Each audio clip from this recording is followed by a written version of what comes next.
Also ich habe hier jetzt einen Controller bekommen von jemandem, der sagt, bei dem funktioniert der L3-Stick nicht. Deswegen machen wir den mal an und gucken mal, wie sich das verändert. Also ich habe ihn vorher schon mal angeschlossen. Machen wir den mal an. Und wir sehen schon, okay, wenn ich links, rechts laufe, läuft der noch. Aber wenn ich versuche vorwärts zu laufen, dann funktioniert der nicht. Sprinten funktioniert auch so ganz komisch. Was sonst mit L2? Okay, wenn ich L2 drücke, dann läuft er von alleine. Das ist auch nicht normal. Okay, sonst funktioniert eigentlich alles, wie es aussieht. Nur halt das. Okay, was heißt nur? Das funktioniert auf jeden Fall nicht. Also, wie ihr sehen könnt, der L3-Stick funktioniert nicht.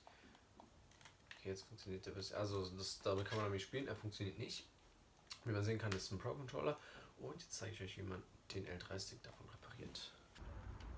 Also wie ihr hier jetzt sehen könnt, haben wir den Controller da.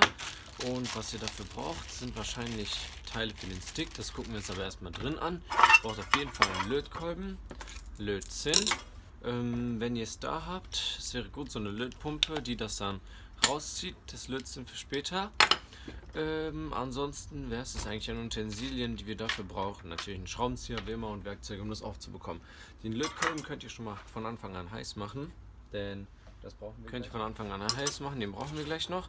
So, erstmal schrauben wir es auf und ihr wisst alle unnötigen Teile weg. Ich kann euch ja mal was zu dem Controller erzählen. Den Controller habe ich jetzt bekommen von jemandem, der ihn gerade vorbeigebracht hat. Und er hat gesagt, das Sprinten funktioniert nicht. Haben wir ja auch schon ausgetestet. Das Sprinten funktioniert überhaupt nicht.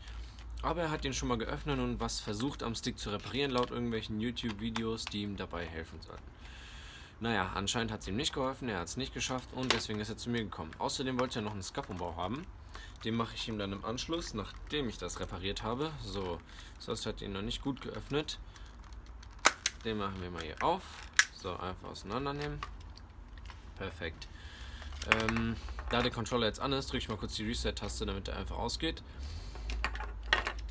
Das Flex-Kabel abziehen, wie immer, ganz einfach. Jetzt hat man hier erstmal die Hauptplatine, alles vor sich. Die Frage ist jetzt nur, was brauchen wir? Wir brauchen nur diese Platine hier.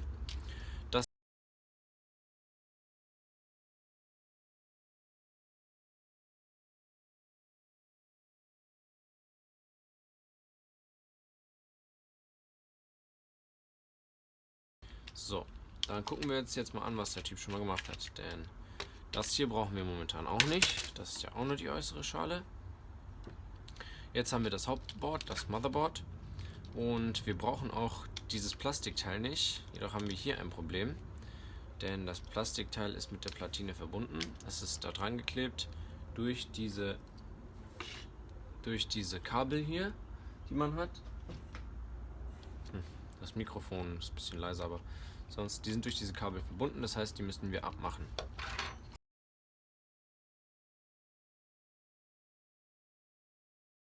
Der Stick ist ja links der Laufstick. Das heißt, das hier nehmen wir schon mal ab. Wir können sehen, er hat versucht, irgendwas hier auszutauschen.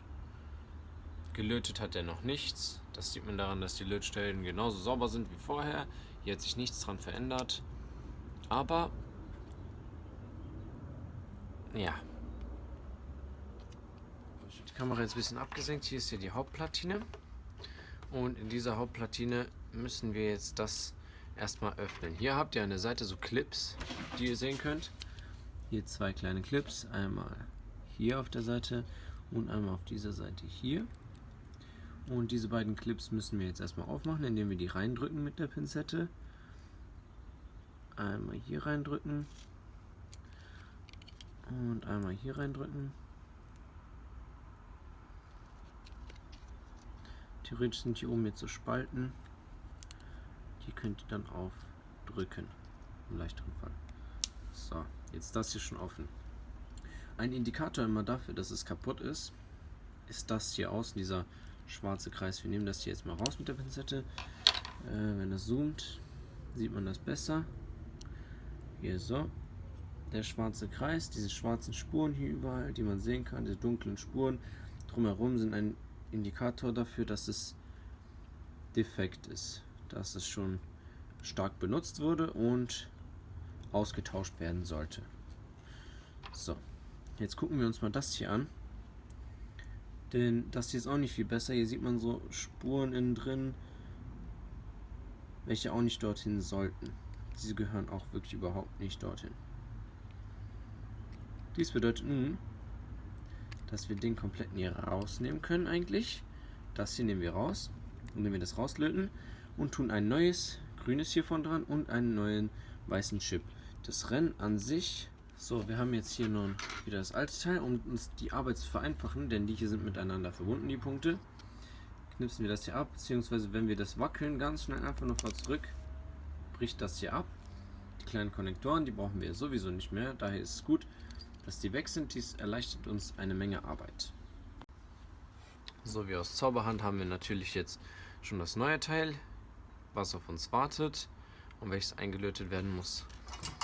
Jetzt haben wir den heißen Lötkolben. Wir können das nicht einfach hier leicht rauslöten, denn das sind diese 3 Punkte hier. Das wird sich nicht lösen. Deshalb nehmen wir Lötzinn dazu.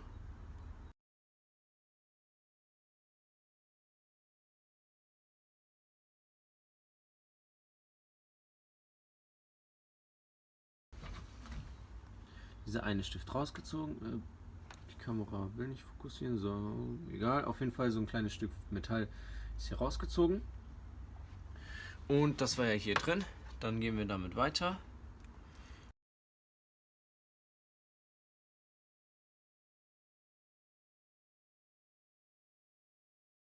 Jetzt natürlich haben wir das nächste Problem. Denn die Löcher sind zu. Was bedeutet, wir müssen die öffnen. Wir müssen die irgendwie sauber machen, damit dort nichts mehr drin ist. Und das machen wir am einfachsten, indem wir einen Lötkolben nehmen und diese Lötpumpe, welche das alles hier rausziehen kann. Das heißt, wir machen das am besten von 2 verschiedenen Seiten. Von der einen Seite mit dem Lötkolben rein, von der anderen Seite mit der Lötpumpe rausziehen. Hier müsst ihr darauf aufpassen, dass ihr mit dem Lötkolben nicht irgendwelche plastischen Komponenten von der anderen Seite berührt, denn diese schmelzen sonst durch und gehen natürlich kaputt. Das wollt ihr ja nicht. So, dann gehen wir mal in das Loch rein mit dem Lötkolben und ziehen das hier raus. Dann in das nächste.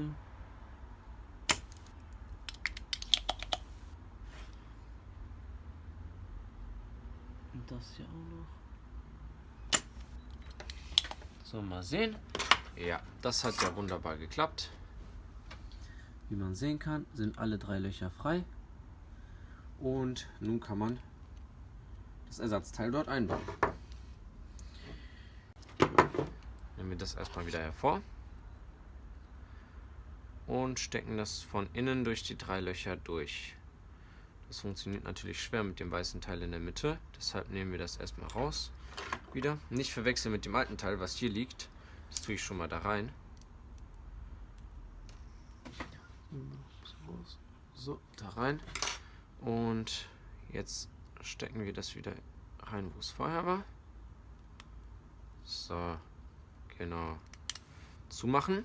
Also hier ist wichtig, dass ihr das schon mal zumacht, damit die Teile hier genau den richtigen Abstand drin haben, wenn man das verlötet. Denn ansonsten muss man das wieder abmachen und kaputt machen, nur um das zu bekommen. So, jetzt brauchen wir wieder die Halterung. So. Wieder aufpassen, dass man nichts berührt, was man nicht berühren möchte oder nicht berühren sollte. Dann ein bisschen Lötzinn beigeben und mit dem Lötkolben erhitzen. Und das war's. Es geht hier ganz schnell. So. Ich vermute mal, dass es an den 2 Komponenten lag, weil alles andere auch geklappt hat. Und das müsste eigentlich auch an den beiden gelegen haben. Das Problem ist jetzt, hier haben wir das weiße Teil noch nicht reingetan. Das müssen wir auch noch machen. Das heißt,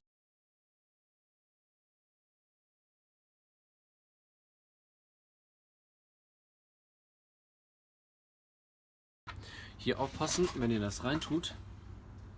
Unbedingt darauf aufpassen, dass dieses Schlitz oder besser gesagt das nicht vollständige oben ist und dass das vollständige unten ist. Das ist ein häufiger Fehler, den Leute machen und den ich auch am Anfang nachgucken musste.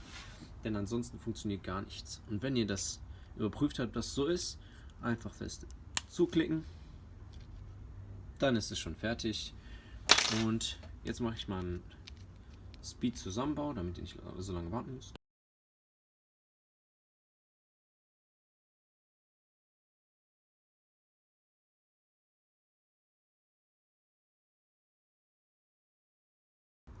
So, wie ihr jetzt sehen könnt, habe ich ihn wieder zusammengebaut. Der hat sich auch schon verbunden, wie man an der Leiste erkennen kann. Ich gehe jetzt runter und teste den einmal. Denn ich habe auch die Vibrationsmotoren nicht dran gelötet und ich habe auch die Schrauben nicht festgemacht, weil ich noch einen Scuff-Umbau machen muss. Und den zeige ich euch dann im nächsten Video, wie ich den bei dem Controller mache. Aber erstmal gehen wir runter und checken, ob alles funktioniert. So, wie ihr jetzt sehen könnt, ist der Controller verbunden. Wir gucken mal hoch. Also der rechte Stick funktioniert ja noch wie immer. Links, rechts geht auch.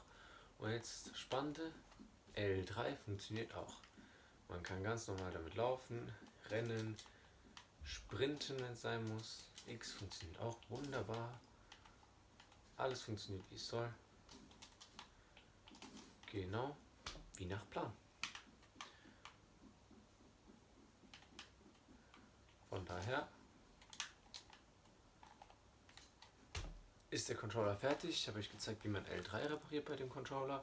Und es hat auch alles jetzt super funktioniert. Genau wie ich mir gedacht habe. Also wechselt auch, wenn ihr es könnt und wenn ihr die Möglichkeit dazu habt, das grüne Teil aus. Das bringt es auch immer, denn das verschleißt sehr schnell, genau wie das weiße Teil. Und was ich noch sagen will, der Controller ist jetzt nicht von mir, sondern von wem anderen. Ich habe den L3-Stick repariert und jetzt kommt ein Scuff-Umbau in dem nächsten Video mit schwarzen Pedals dran. Den wollt ihr auch nicht verpassen. Bis dann. Ciao.